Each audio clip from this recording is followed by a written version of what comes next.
Have you ever left a play or a concert, and when someone asks you about it, you just can't find the words to explain what you thought?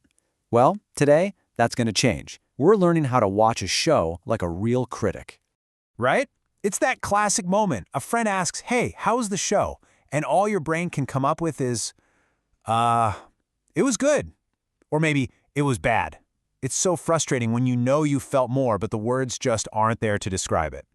Well, that's exactly what we're going to fix. We are going to build your very own Critics Toolkit. By the end of this, you'll have the vocabulary and the ideas to really dig into any performance and sound like you know what you're talking about, because you will. All right, so where do we even begin? You might think it all starts when the lights go down, but nope. A great critique actually starts before you even find your seat. It's all about getting into the right mindset and doing a little prep. Think of this as your pre-show warm-up. First things first, get a seat where you can actually see and hear everything clearly. I mean, you can't really analyze what you miss, right? Second, bringing a small notebook is a total pro move for writing down moments that stand out. It also helps to know a little about the show. What was the creator trying to do? And finally, just quiet your mind. Be open and ready to notice all the little details.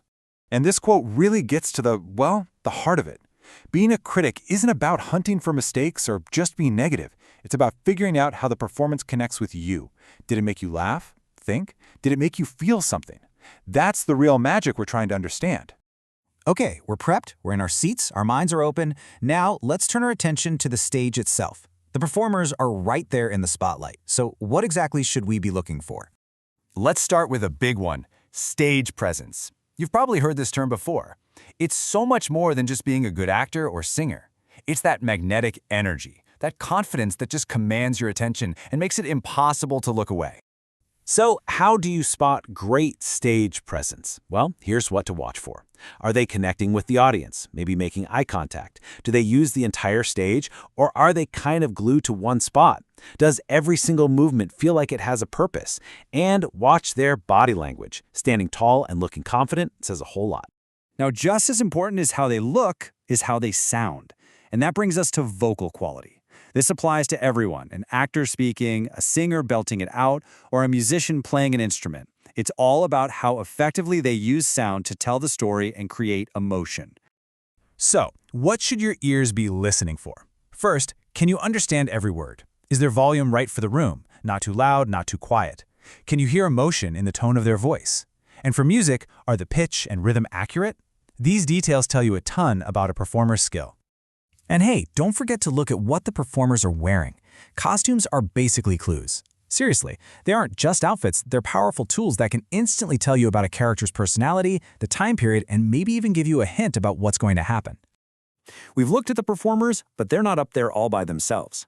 A huge part of any show is what I like to call the hidden magic, all the amazing things being handled by the team working behind the scenes. Let's start with the set design. This is the whole physical world of the show. The backdrops, the furniture, every little prop you see.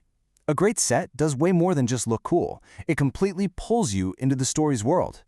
And you can usually spot the difference pretty quickly. An effective set just fits. It feels like it belongs. But an ineffective one, it might feel out of place or really cluttered or even look like the walls are wobbling. Anything that pulls you out of the story is a distraction. Beyond the physical set, you've got the technical elements. We're talking about lighting, sound effects, music, all the tech that guides your emotions and tells you exactly where to look. Just think about how one single spotlight can completely change the feeling of a scene. And the impact of these technical elements is huge, especially when it comes to mood and focus. Lighting and sound are masters at creating a vibe. Spooky, happy, tense. And they make absolutely sure your eyes are drawn to the most important action on stage. Another crucial element for behind the scenes is pacing. You can think of it like the rhythm of the show. Does it fly by in an exciting rush, or does it feel like it's dragging on forever? A show with great pacing knows how to balance those fast and slow moments to keep you hooked from beginning to end. So, you've analyzed the performers, the set, the tech, and the pacing. Now it's time for the final step, putting all those observations together to form your own thoughtful, complete opinion.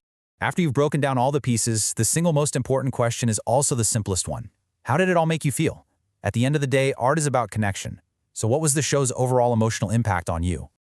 And when you're ready to share your thoughts, Here's a simple 4-step plan. 1. Look at your notes to remember the specifics. 2. Always try to start with what worked, the positives. 3. Offer some helpful suggestions for what could be improved.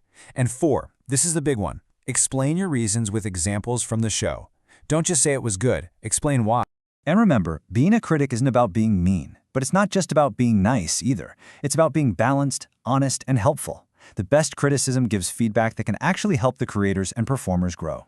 And a thoughtful, well-explained opinion is always valuable. So there you go. Your Critics Toolkit is now officially open for business. You have the vocabulary, and you know what to look for, both on stage and behind the scenes. So the only question left is, what show will you analyze next? I bet you'll see things you've never noticed before.